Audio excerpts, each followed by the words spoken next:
Shalom saudara sekalian, salam sejahtera. Kebenaran hari ini berjudul Tidak Menyia-nyiakan Keselamatan. Dalam kehidupan orang Kristen, tanpa disadari banyak kegiatan yang tidak berarti atau tidak bernilai sama sekali, menyita waktu, pikiran dan semua potensi diri yang mestinya dapat digunakan untuk mencari kerajaan Allah. Banyak orang Kristen yang memiliki berbagai kesibukan yang sebenarnya tidak berarti, sehingga melupakan apa yang seharusnya bernilai lebih tinggi. Mereka sibuk atau asyik dengan hal-hal yang tidak berarti. Dengan keadaan itu mereka membawa diri kepada kebinasaan. Hal ini terjadi dalam kehidupan orang percaya, sebab mereka menyamakan standar hidup orang percaya dengan manusia di sekitarnya yang bukan umat pilihan. Bagi manusia pada umumnya, mereka sudah biasa melakukan segala sesuatu yang sebenarnya sia-sia hanya untuk menyenangkan diri sendiri untuk sementara waktu.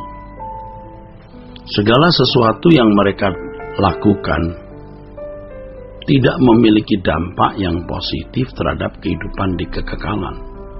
Tentu saja mereka tidak peduli sebab mereka tidak mengerti sama sekali hal kekekalan.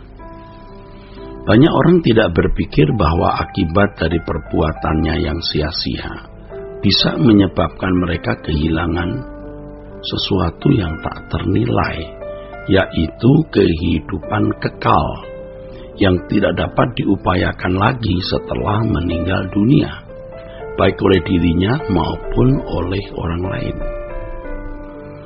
Orang percaya tidak boleh terjerat oleh kesenangan-kesenangan sementara dunia, sehingga kehilangan kesempatan mengupayakan harta di surga, yaitu kemuliaan bersama dengan Yesus.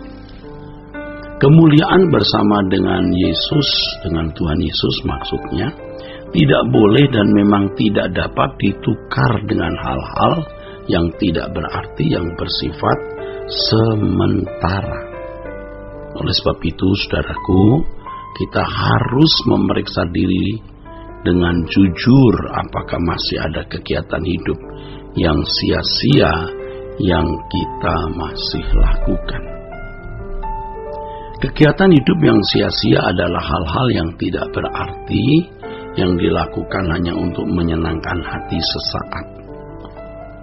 Banyak orang Kristen mentolerir tindakan-tindakan bodoh, seperti menghabiskan waktu di depan layar TV, shopping berkepanjangan, bersolek berlebihan, menekuni bacaan yang tidak baik untuk konsumsi pikiran, menikmati hobi yang tidak membawa seseorang bertumbuh dalam iman, berteman karib dengan orang yang tidak mengasihi Tuhan, tenggelam dengan gadget, dan lain sebagainya. Suatu hari orang-orang seperti ini akan sangat menyesal, sangat menyesal.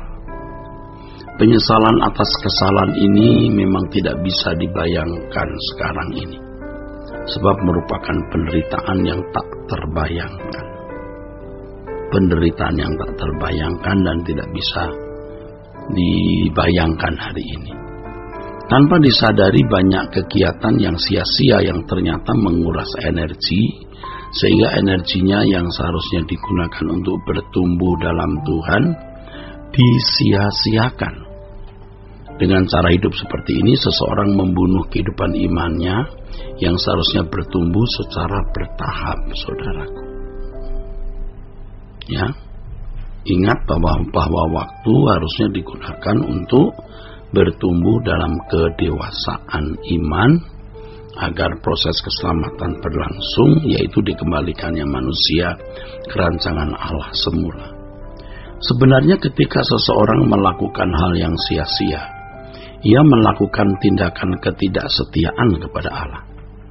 Ketidaksetiaan yang fatal atau ekstrim, sampai hubungan dengan Allah rusak sama sekali, sehingga tidak dapat diperbaiki, ya. sehingga tidak bisa diperbaiki.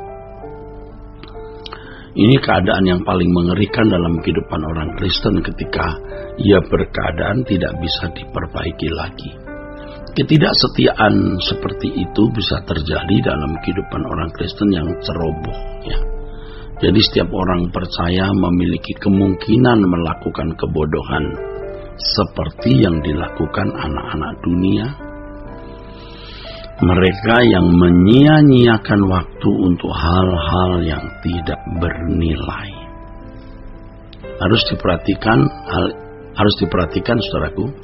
Hal ini bisa terjadi dalam kehidupan kita, mulai dari hal-hal yang sederhana yang kita anggap tidak membahayakan. Jadi hati-hati dengan hal-hal yang kelihatannya sepele, hal-hal yang kelihatannya tidak berdampak besar ternyata memiliki dampak di kekekalan.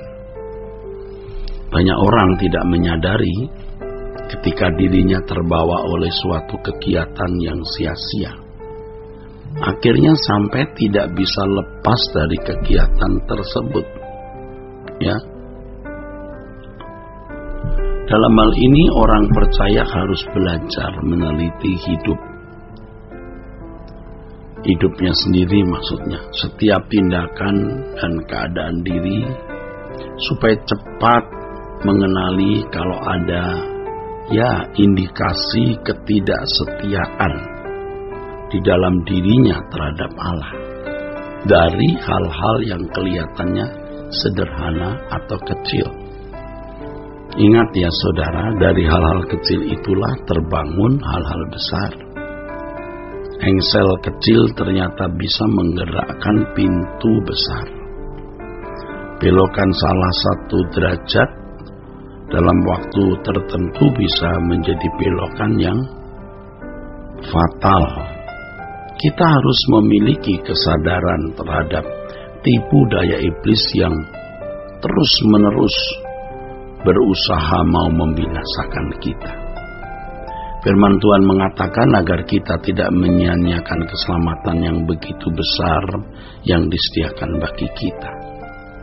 Kalau energi, yaitu waktu, tenaga, perhatian, dan semua potensi yang ada pada kita diarahkan pada kegiatan-kegiatan yang tidak membangun kehidupan semakin serupa dengan Yesus, berarti kita telah melakukan tindakan menyia-nyiakan keselamatan.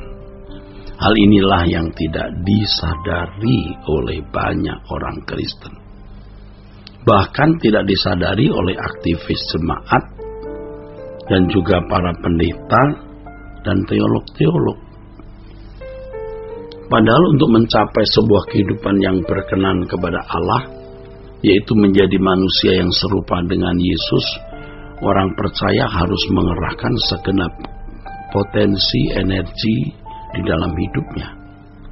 Melakukan hal-hal yang tidak penting yang kelihatannya tidak mengganggu pertumbuhan rohani, padahal merupakan pembuangan energi, ini sebuah kebocoran yang bisa berakibat sangat fatal, saudara. Dalam hal ini orang percaya harus belajar untuk setia. Harus belajar untuk setia dan benar dalam hal-hal kecil, dari hal-hal kecil. Orang-orang yang setia dan benar dalam hal kecil akan dapat setia pula dalam hal-hal besar. Jika dari hal-hal kecil saja dan hal-hal sederhana seseorang tidak setia, bagaimana untuk hal besar dia setia? Ya. Jika dari hal-hal yang kecil dan sederhana seseorang melatih mengutamakan Tuhan, ia akan terus bertumbuh menjadi orang yang setia kepada Tuhan untuk hal-hal yang besar. Kiranya kebenaran hari ini, saudaraku, memberkati kita sekalian. Sola Gracia.